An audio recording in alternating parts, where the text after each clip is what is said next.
What it is. Hello, everyone. I am Zach with the Yo Bro Game and Review channel, and I am a fail already. I'm Zach. This is JD, and we have a special guest. This is the first best of the best top 10 countdown. We're covering the best Hell in a Cell matches for 2018, since that's coming up. But we have a guest. He's no stranger to the professional wrestling world. He's a former champion in multiple companies in multiple regions. Ladies and gentlemen, the Hitman, Jake Capone. Jake, welcome. Thank you. He knows JD. I feel bad for the poor soul. He wanted to in on this video. We're bringing him in on the video. He's helping us decide this list. We have a list of 10, the 10 best matches ever to appear in the WWE. Well, he didn't want to make the hit list. That's why he let him be yes. Yeah. Hey, does any of the indie promotions have their own version of a Hell in a Cell? Not that I know of. I can't think of one. They have cage matches. Although if they do, they should book me in it. So you were willingly wanting in a Hell in a Cell? Of course. He just wants to throw somebody the hell of a cell. That would be fun. All right, so we're going to go ahead and we're going to jump into this list. In the comments below, you guys can go ahead and tell us what you think should be number 1, number 10. Give us your own list. I'm first off, I'm going to tell you, and JD here can attest to this, putting this list together was not easy. We whittled it down from, 28 to these 10. And even then, we felt like we were leaving some out. So, but we wanted to do this for Hell in a Cell. I mean, looking back, and I'm sure, Jake, you can agree, looking back at the Hell in a Cells that we have now versus, say, the first 10 or so Hell in a Cells, it's like night and day with these matches. Oh, yeah. Oh, yeah, I mean, well, let's start with number 10. Number 10 is the Usos versus the New Day for the SmackDown Tag Team Championships from last year's Hell in a Cell in Detroit. To me, I think that's probably the best modern Hell in a Cell match. You had kendo sticks, you had chair shots. It was actually a brutal match. I've seen the match. Jake says he's not seen that one yet. JD, did you see that Hell in a Cell? Yeah. Opinions, my good sir. Opinions. I have none. You have none. His opinion is New Yes. Day rocks. New Day sucks. New Day was awesome. New Day in that match, guys. New Day in that match looked phenomenal. And the Usos, like that, I think the Hell in a Cell suits the Usos and their style of wrestling. Kofi Kingston, his style of wrestling, I believe actually that was 12 years in the company for Kofi Kingston. 10 years in the company. Kofi Kingston? Kofi, whatever. 10 years in the WWE, and that was his first Hell in a Cell match. I think your coffee last night was And too much. the Usos in that match were the standouts. It was a brutal match. And it was a great fitting to what was the end of a feud that had started at SummerSlam. And the fact that at the end of the match, they actually shook hands, they called it, the Uso truce. It was a good match. If you haven't seen it, Jake, JD, you should go. How do you see a match but have no opinion?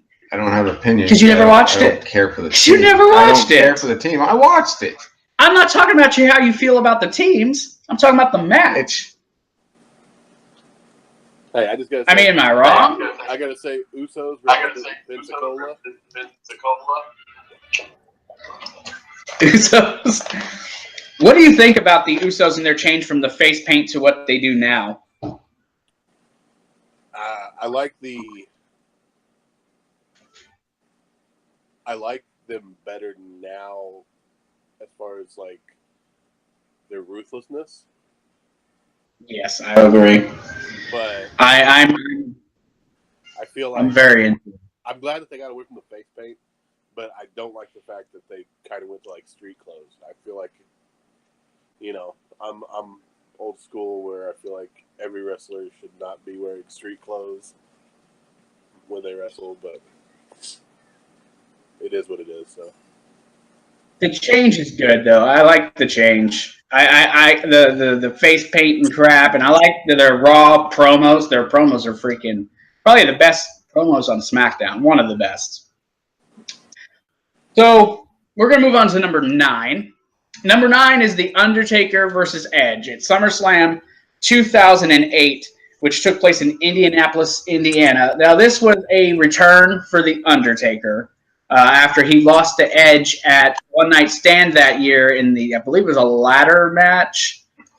I could be wrong. My memory's not great. But I know he lost at One Night Stand to Edge.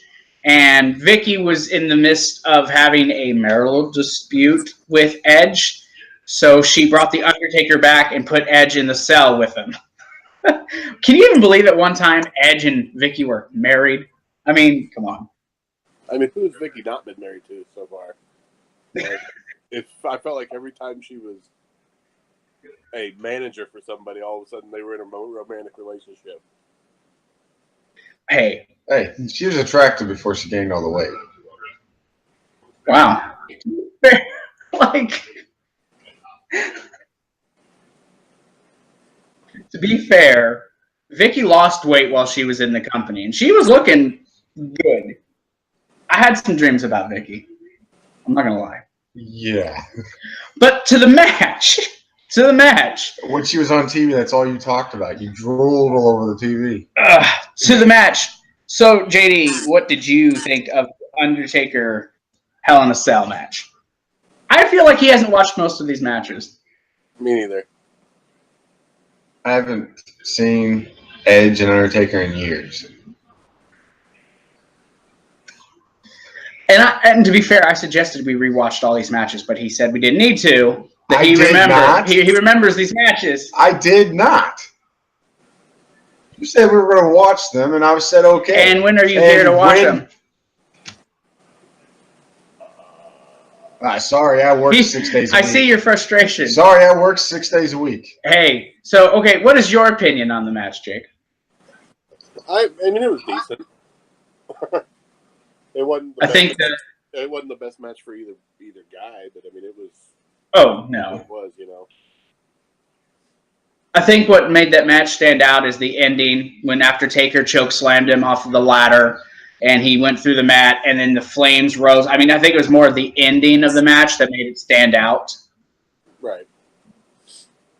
So, you don't have an opinion. Let's talk about Daniel Bryan versus Randy Orton at number 8.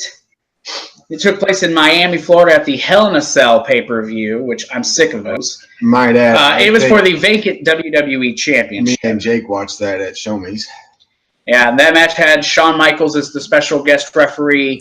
Obviously, the ending with Shawn super kicked Daniel Bryan right out of the WWE Championship, which, and if you believe some people, was the original way Daniel Bryan would have been taken out of the title picture completely.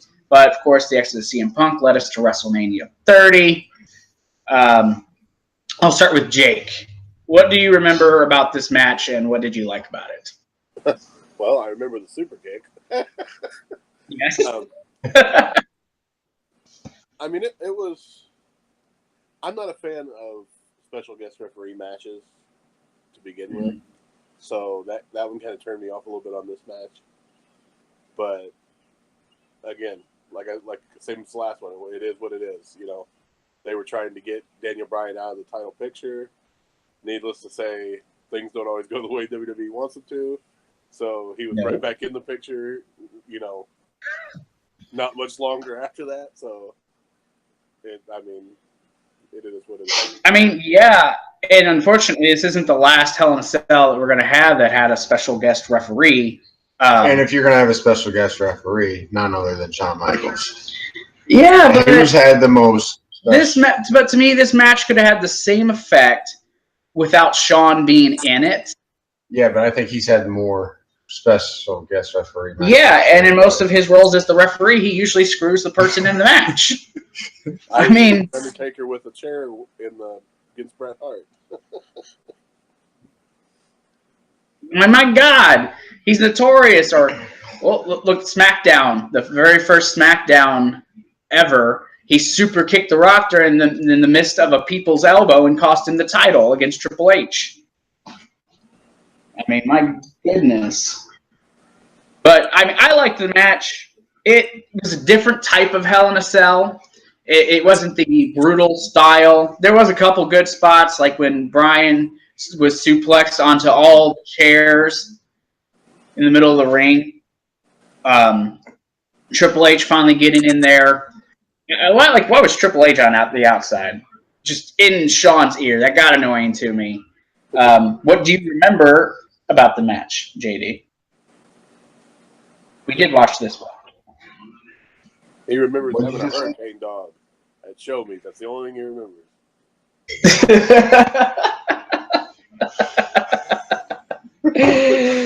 Oh, That was you. I had a hamburger. Not All right. a plug, by the way. Not a sponsor. not sponsored. So we're gonna go ahead. We're gonna move on to this is my personal favorite Hell in a Cell match. That's Undertaker versus Lesnar, the first Undertaker versus Brock Lesnar Hell in a Cell. That was at No Mercy in 2002. You know, we were having Undertaker, who just jumped to SmackDown. Brock had just went to SmackDown to make the title exclusive.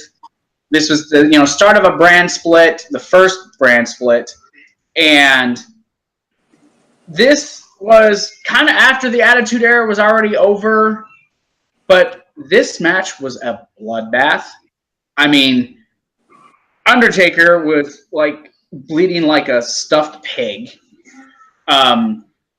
You had the build with Lesnar and Heyman introducing this lady who claimed to have been having an affair with Undertaker. You got to kind of look at a peek into Mark Calloway's world versus actually being this when he was actually referred to Mark on television for the first time.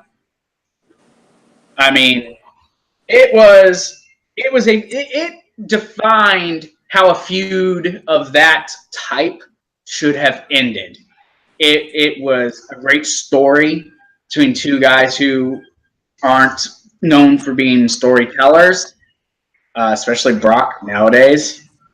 JD, Hell in a Cell, No Mercy 2002, Bloodbath. I call it the Bloodbath. I mean, the mat turned red by the end of this match. I don't think I watched that one. Really? This is something that you definitely want to watch. I thought you did, because I think we watched it at my mom's. Huh. I know you've seen this one, right? Yeah. I enjoyed it. I definitely liked Lesnar back then. Before he was UFC Lesnar, he actually worked a little bit better in the ring, in my opinion. So, that made it more enjoyable for me. Like you said, it was a bloodbath. I mean, it was very bloody. So that definitely added to the whole, aura of the Hell in a Cell. It's supposed to be literal hell when you're in there. And with them, going to that extreme, it kind of cemented that it was a dangerous, match to be in to begin with. So definitely deserves being on the top 10. Wait a minute. I think I remember that. Yeah, and another part, like none of the parties that were involved in this match went unscathed. Even Heyman bled in this match, and he was on the outside of the cage. I mean, it almost looked like Undertaker was going to pass out at one point because of how much blood he had just like pouring out of his head. And that vision of after, with Brock just taking the blood and just wiping it on his chest like it was some sort of battle, like just a battle cover or whatever. Like, so you think you remember this match now? Because I thought we watched it before we did the list. Like I said, to me, it's my favorite. It is the definition of a Hell in a Cell, and what I think that was the peak though for the Cell matches at that time, at least. So we'll move on to the sixth one, and that is Seth Rollins versus Dean Ambrose, Hell in a Cell in Dallas, Texas, on October 26th of 2014. This was a weird one. Not the match itself, but how you got to this match. You were in the midst of John Cena and Dean Ambrose both wanting a shot to get to Seth Rollins and have a match with him. So what they did is they had a match on Raw where the loser would go face Randy Orton for a one-on-one title, number one contenders match in a cell, and the winner would get Seth Rollins. So naturally, John Cena lost in that because, well, we got to have Cena in the title picture over Dean Ambrose. But I think the Dean Ambrose, Seth Rollins dynamic would have been better inside the cell than John Cena and Seth Rollins. Although I do believe Seth could bring anyone to a 5-star match if he had to. I mean, just look at their SummerSlam match. Dean Ambrose, Seth Rollins have great chemistry both as a team and as opponents. And this match, outside of the ending with Bray Wyatt and his freaking lantern and everything, was a fantastic match. They've fallen off the side of the... Like, they did their best to make it feel old school Hell in a Cell. And just a side note, I'm so sick of the Hell in a Cell pay-per-views. I'm sick of that gimmick pay-per-view. Can we get something fresh? Give me Halloween Havoc and throw a Hell in a Cell on it. I don't know. Go ahead, Jake. I mean, the one thing that sticks out to me in that match was actually Dean Ambrose's entrance when he's got the kendo stick and the sheath on his back, coming out looking like a ninja. Right, I forgot about that. It was. Yes, I remember that. And then I believe there was a point in that match where Seth Rollins was actually standing on the apron, and Dean Ambrose takes a running drop kick, or it might have been the other way around, and knocks him off the apron onto the cage, which was another good spot. I felt like that was, something different that you didn't always see, like them going from side of the apron into the cage. So that was pretty cool. Yeah, I mean, those two, like I said, they have such freaking wonderful chemistry together, and it kind of makes me sad that they're back together as the Shield. I want to see another Seth Rollins Dean Ambrose match, but I want the roles to be reversed. I want to see it be Dean Ambrose as a heel and Seth as the face, because Seth's pretty over as a face. Did you see this match? Or? Yeah, I saw this match. I saw it with Jake. Okay. I just don't remember where we were at. It doesn't matter. What's your thought on the match?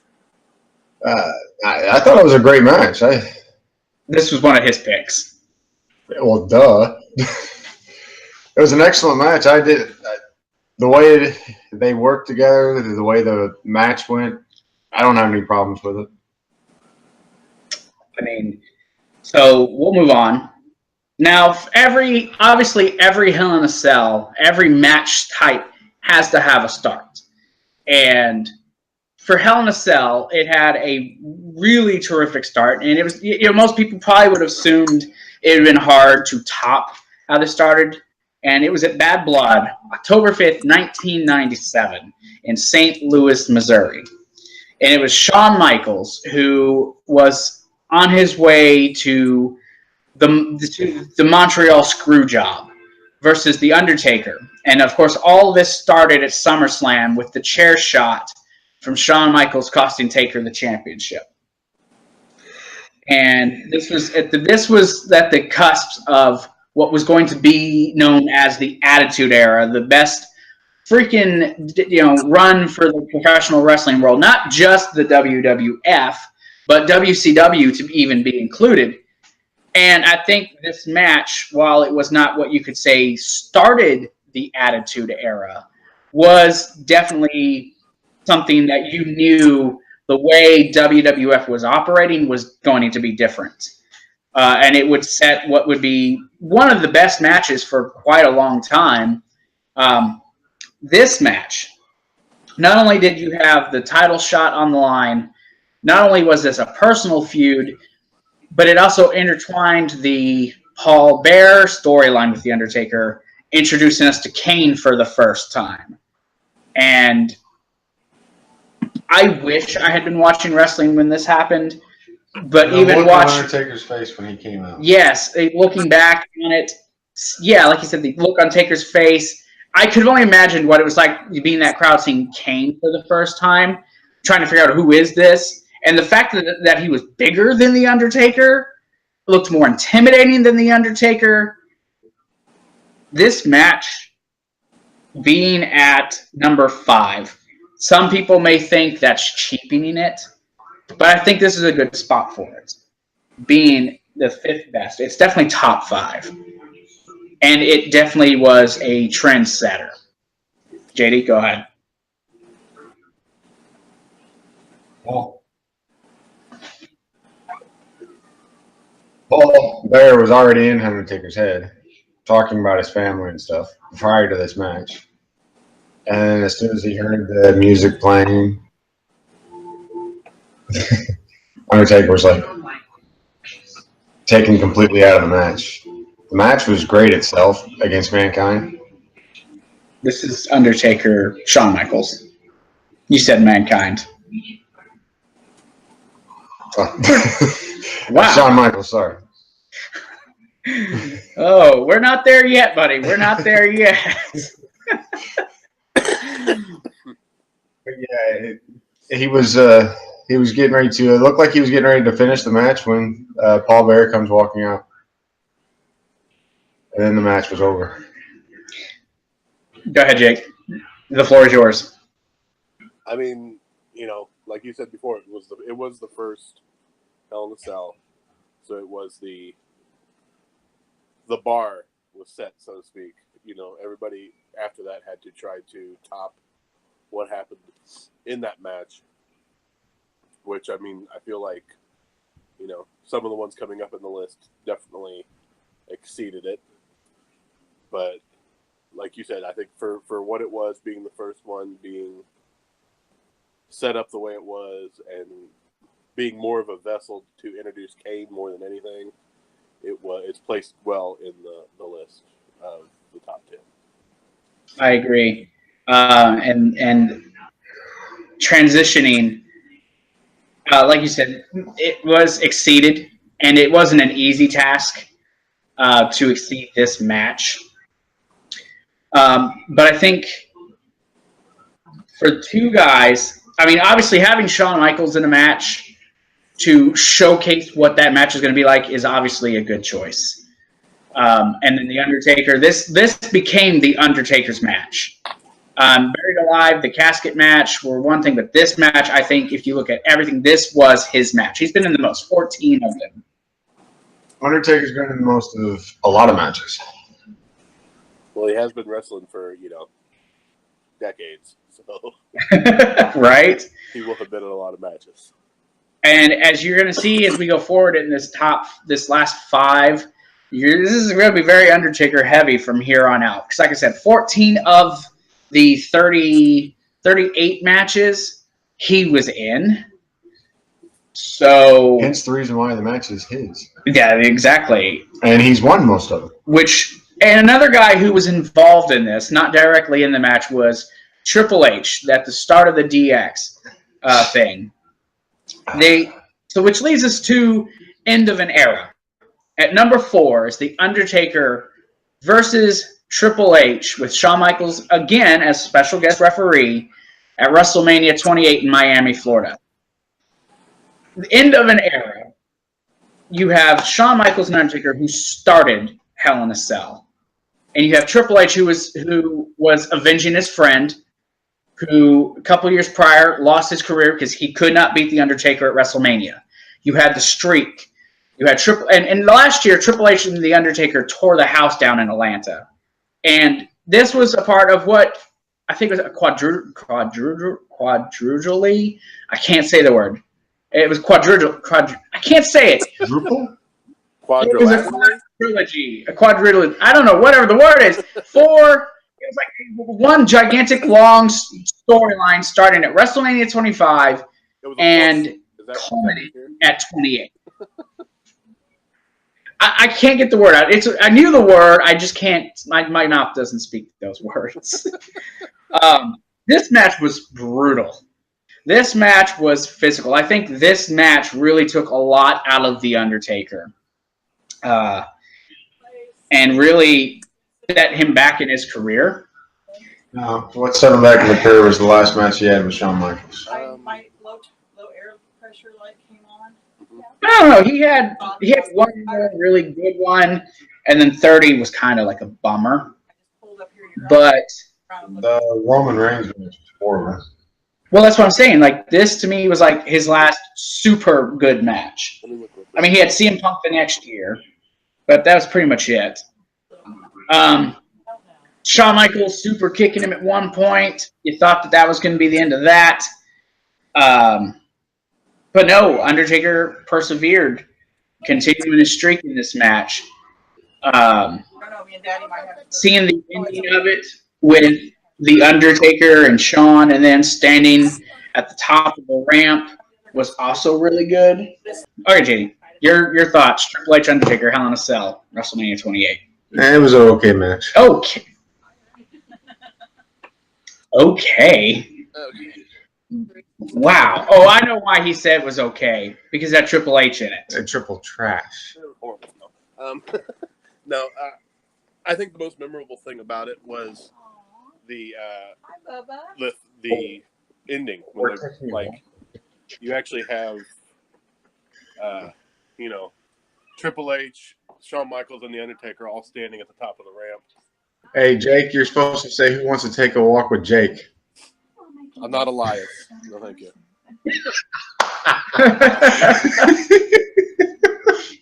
Wow. But yeah, I think that was mostly the like to me that was the most memorable thing in that match, but it was iconic. Like that was literally showing an end of an era. And I mean, if you actually, there's a interview with Triple H where he talks about, after like the company changed after that, like. Oh, it totally did. Yeah, that I'm not. There's a problem that he cut on Raw a couple weeks ago. Yeah, I mean if you watch that, literally did change the dynamic of the company. So yeah, it was literally like the last gasp of the Attitude Era and anything that was a part of it. Right. I agree. And then JD here sits and says, it was okay. But yeah. Anyway. Well, here, I have. we're about to. I am going to have to unfortunately cut my part of this short for the last ones. Okay, Dickie. Do have to go do some stuff. But yeah, hit me up a little bit later and we'll do the other stuff. All right, I will get a hold of you later and we can do that other one. Yes, sir. To the boys, I said hi. Will do. And I agree with everything Zach says and only maybe 15% of whatever JD says. So Whatever. I'm kidding. No, but yeah. I definitely won't be coming down in March this year then. Oh, hey, I'll take Shannon to the Pensacon then. I don't care.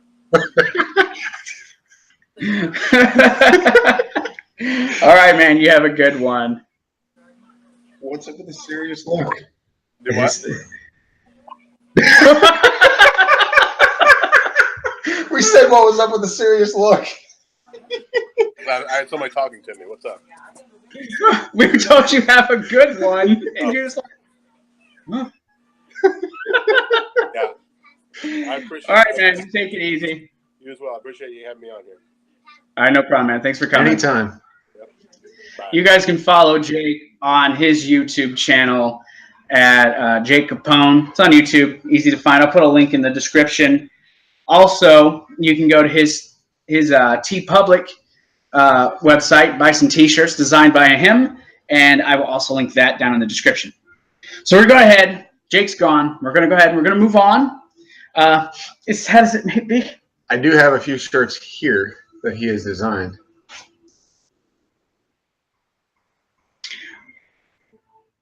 Triple H, Shawn Michaels, Hell in a Cell, Bad Blood 2004 in Columbus, Ohio. 42 minutes to end this feud, which it continued. They had a couple more matches after this. This match, I remember watching this with JD. I know he watched this match with me. It was a badass match. Still not the best match, but it was a badass. I don't match. remember where though. We were at Eva's in housing. He was. Yeah. I don't remember watching your pay-per-view there. Yeah, we were there. Because they were ordering, we went in there. Okay. But you do remember the match, right? Yeah, I remember the match. Like Shawn and Triple H were like spent by the end of that match. Shawn had most of the match. It was a very Shawn heavy match. I like the fact that Triple H was working on his back. It was brutal, and I loved it.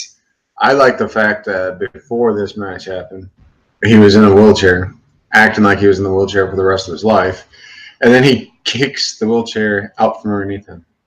Nancy, now he's fading this into the Elimination Chamber match that happened. That was in 2002. We're in 2004. I said 2 years before, later. Yeah, 2 years prior to that. I still like the fact that he was. Jake, come back and save me, please. Come back and save me. All right, well, we'll move on. Jake actually suggested that we put it this one as high. I was going to put this one a little bit lower, but Jake brought up a good point. With all the superstars that were in this match and all of the dynamics going into it from Survivor Series, you had Austin, Triple H, The Rock, Undertaker, Rikishi, and Kurt Angle. This was a matchmaking moment for Kurt Angle. Not only did Jake suggest it, I suggested it for Jake. This was Armageddon Hell in a Cell, the six-pack challenge, the only time this ever happened inside the cell. My favorite Hell in a Cell of all time. Well, then go ahead, lead off with it. Biggest match of the Hell in a Cell of all time. Big name wrestlers. Anything can happen in this. When we watched it, everything did happen. Didn't the cage open up one time? They did open it up, yeah. It was crazy. They were all over the place. The camera guys couldn't figure out who they wanted to have the camera on. There was parts of the match you missed because they were focusing on one person. Yes, it was a crazy match. I remember that. The biggest part was Undertaker on top of the cell, because I remember Vince McMahon wanted to keep this match from happening. Mick Foley was the commissioner. Like, nope, we're doing this match. They were going to try to pull the cage apart to keep it from happening. And you ended up seeing Rikishi thrown off the cage into the back of a truck on a bunch of hay. My God, he killed him! He killed him! It's not the last time Undertaker threw someone off of a cell, which we're going to get to. This match stood out. Like this match represented what Armageddon, what cell should be. Or through a cell. Or through a cell. Yeah, that doesn't happen as often. This match is probably my second favorite Hell in a Cell match that I've seen. It was my first exposure, it was my second time seeing a Hell in a Cell match. Mind you, back in the day in the high school, this guy wanted to be chokeslammed through the Hell in a Cell by Undertaker. Yes, that would have been onto a table and chairs. It would have been life-changing moment, people. I mean, who wouldn't want to be chokeslammed by the Undertaker? Look what it did for Mick Foley's career. And his mom said, "I'll be having your funeral." I would be all right. I'd probably land on my head. Okay, so we're to the top one of this list, and Jake brought up a good point. We should have honorable mentions. So our honorable mentions are Triple H versus Cactus Jack at No Way Out 2000. That was a career-defining moment for Triple H. That was the end of Mick Foley's career, and it was for the WWE Championship, and it was on the road to WrestleMania. Quick thought. Liked it, didn't like it, thought it was good, what? Do you even remember this match? You don't remember this match. There's also, and the Hell in a Cell didn't always take place on pay-per-view. There was actually more than a few on Raw. Austin Undertaker versus Mankind and Kane on Raw in June of 1998. This match was a standout. It was the first tag team match that took place inside Hell in a Cell. It was definitely worth mentioning. This was a recommended pay-per-view. Mention by Jake. And then the one that he said really need to be on here was Undertaker versus Shane McMahon at WrestleMania 32 Should've been on in pay-per-view. Dallas. That one was a good match. Shane did better than most people thought he would. It's Shane. And he said even if just for the sheer fact that you see Shane flying off the cell, this match should be mentioned. And I agree. But none of these matches compared to what our number one was. And doing this list, before I even went to any other matches, I knew this one had to be the number one. You know which one I'm talking about, JD? The first one. The second, the third, fourth Hell in a Cell. The second pay-per-view Hell in a Cell match. Undertaker, Mankind, King of the Ring, 1998. Oh, that's the first one with him in it. That match was a star-making match for Mick Foley. And Mankind. He went flying off that thing several times. The most memorable, and it's even in the thumbnail, him falling off, going through the freaking announce table and exploding, and they're carting Mick off. And then he gets up and he comes back, just goes back to the top, and then gets chokeslammed through the cage. Tooth and nose. Broken ribs, internal messed bleeding. up his hip. Broke his ribs. What exactly bleeding. did he do to his hip? I dislocated it or something. Here's everything that happened to him in this match. This was out of Mick Foley's mouth. Concussion. He dislocated his jaw, dislocated his hip, broke his ribs, had internal bleeding, lost a tooth. No. Lost the tooth and the nose, found it. Yeah. He was messed up. And that was just in the first, 20 minutes of them getting on the cell and then falling off the cell, getting back on the cell, and then going through he fell, hit the mat, and rotated. And to go to what JD, what's his last name? JD? From New York. That's what how he puts it. JD from New York. Wrestling, fake. Wrestling, real. That match proves to you that it's not as fake as you think it is. Trust me, I went to school and I've been in matches. It hurts. That definitely hurts, especially when you think of how the ring's constructed. This match, if you ask someone who's a wrestling fan about Hell in a Cell, this is the match that 9 out of 10 are probably going to refer to as the defining Hell in a Cell match. And I can concur with Mick Foley. Ish, fake tooth. Cool beans. That's all real. All mine. Pretty and shiny, just like me. Yeah, getting a still chair, turning around, getting drop kicked in the mouth, and seeing my tooth go. Bye-bye. Yeah, quite fun. But I think we made a good list. May not have been the most detailed-oriented list, but this isn't all about detail. This is just about our overall thoughts. He should brush up on some of his Hell in the Cells. He's missing quite a few that are great. A couple of them I don't think is because they're a certain person. But this is the first of our best of the best series, our countdown. And we're doing another one in 2 weeks. And that's going to be about the top 10 best 80s world champions. Or we'll just say champions in general of the 80s, because there was not a lot of world champions that took place during that era, especially in WWE. So, that's going to be our 10 best champions. We will, that'll be in 2 weeks. And also, coming up, let's see. You're going out of order with that. It's starting in the 70s. No, I'm doing it in the 80s first. Not many people are going to think of the 80s, JD. Not many. The 80s, the golden era, the rock and roll, the rock and wrestling era. But that is it for this list. I'm Zach.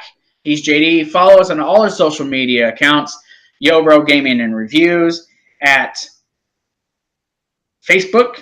You can also go to YoBro Gaming 1 on Twitter. Our Patreon is YoBro Gaming and Reviews. You can go in there, become a patron.